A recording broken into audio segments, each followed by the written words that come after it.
பெரும்பாலும் நம்ம என்ன நினைக்கிறோம்னா நம்ம ஒரு டீச்சர் மெட்டீரியலா அங்க போய் மாறிடுறோம். 6 மணிக்கு எந்திரிச்சியா, போ பிரஷ் பண்ணு, சாப்பிட்டியா, வந்த உடனே 8 மணிக்கு டிஃபன் சாப்பிட்டு, அப்படி இருக்க முடியாது. They are kids. Okay. Leave them with their flow. அதுவும் டியூரிங் ஹாலிடேஸ் எல்லாம் நான் எந்த பேட்டர்னையும் பிக்ஸ் பண்ணல. 10:30 எழுந்தாலும் ஓகே, காலையில 6 மணிக்கு எழுந்தாலும் ஓகே.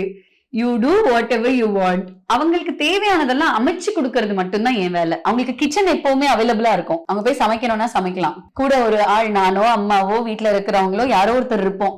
நெருப்பு கொஞ்சம் கேர்ஃபுல்லா ஹேண்டில் பண்றதுக்காகவும் அளவுகள் கொஞ்சம் அவங்களுக்கு தெரியணுங்கிறதுக்காகவும் தான் நாங்க. மத்தபடி இட் இஸ் தேர்ஸ். அந்த மாதிரி நான் கொடுத்துருவேன். பெரும்பாலுமான வீட்டுல அது கொடுக்க மாட்டோம். பொருள் வீணாயிடும், எல்லாம் டஸ்ட்பினுக்கு போ, இட்ஸ் ஓகே. என்னுடைய தாட். ஒரு 4 வாட்டி உப்பு கூட போடுவா, 5 வாட்டி மிளகாத்தூள் கூட போடுவா, 6வது வாட்டி அவளுக்கே அளவு தெரிய ஆரம்பிச்சிடும். பட் அந்த 4 வாட்டிக்கான ஆப்ஷனை நம்ம கொடுக்குறோமாங்கிறது தான் என் கேள்வி. அதை கரெக்ட் பண்ணிட்டோம்னா அவங்க கரெக்டா இருப்பாங்கிறது என்னுடைய அப்சர்வேஷன்.